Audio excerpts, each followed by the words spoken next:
Monsoon 26 मेच्या मागे पुढे 4 दिवसात केरळमध्ये दाखल होण्याचा अंदाज हवामान विभागाने दिलेला आहे। मात्र मान्सूनने आजही प्रगती केली नाहीये। पण पुढील 2 दिवसांमध्ये मान्सूनच्या प्रगतीसाठी पोषक स्थिती असल्याचं हवामान विभागाने म्हटलंय।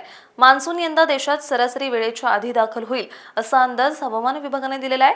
केरळमध्ये मान्सून 26 मेच्या दरम्यान मागे पुढे 4 दिवसात दाखल होईल असा अंदाज होता। पण आज 26 मे रोजी मान्सून केरळमध्ये दाखल झालेला नाहीये। मान्सून आजही श्रीलंकेत होता, पण मान्सूनच्या वाटचालीसाठी पोषक हवामान असून पुढील 2 ते 3 दिवसात मान्सून आणखी पुढे सरकेल असा अंदाज हवामान विभागाने दिलाय। राज्यात पुढील 5 दिवस उष्णतेची लाट आणि काही भागात पावसाला पोषक स्थिती असल्याचं हवामान विभागाने म्हटलंय। मराठवाड्यातील छत्रपती संभाजीनगर, जालना, परभणी, बीड, हिंगोली आणि नांदेड जिल्ह्यात काही ठिकाणी पुढील 3 दिवस वादळी पावसाचा अंदाज व्यक्त करण्यात आलाय। लातूर जिल्ह्यात पुढील 4 दिवस तर धाराशिव जिल्ह्यात 5 दिवस पावसाला पोषक हवामान आहे। मध्य महाराष्ट्रातील सोलापूर, सांगली, सातारा, कोल्हापूर, पुणे, अहिल्यानगर आणि नाशिक जिल्ह्यात पुढील 5 दिवस वादळी पावसाचा अंदाज व्यक्त केलाय।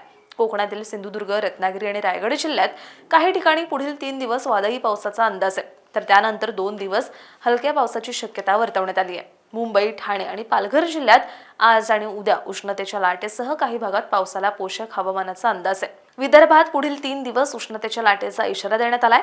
अमरावती, चंद्रपूर आणि वर्धा जिल्ह्यात पुढील 5 दिवस अतिउष्णतेच्या लाटेचा इशारा देण्यात आलाय, तर नागपूर आणि गडचिरोली जिल्ह्यातही आज उष्णतेच्या लाटेचा इशारा देण्यात आलाय। अकोला आणि यवतमाळ जिल्ह्यात आज आणि उद्या, तर गडचिरोली आणि नागपूर जिल्ह्यात उद्या आणि गुरुवारी उष्णतेच्या लाटेचा इशारा देण्यात आलाय। गोंदिया जिल्ह्यात 3 दिवस उष्णतेची लाट राहणार आहे। मात्र विदर्भातील अकोला, अमरावती, भंडारा, बुलढाणा, चंद्रपूर, गडचिरोली, गोंदिया, नागपूर, वर्धा, वाशिम आणि यवतमाळ जिल्ह्यात काही ठिकाणी वादळी पावसाचा अंदाज वर्तवण्यात आलाय। अशाच हवामान अपडेटसाठी अॅग्रोवनला सबस्क्राईब आणि फॉलो करायला विसरू नका।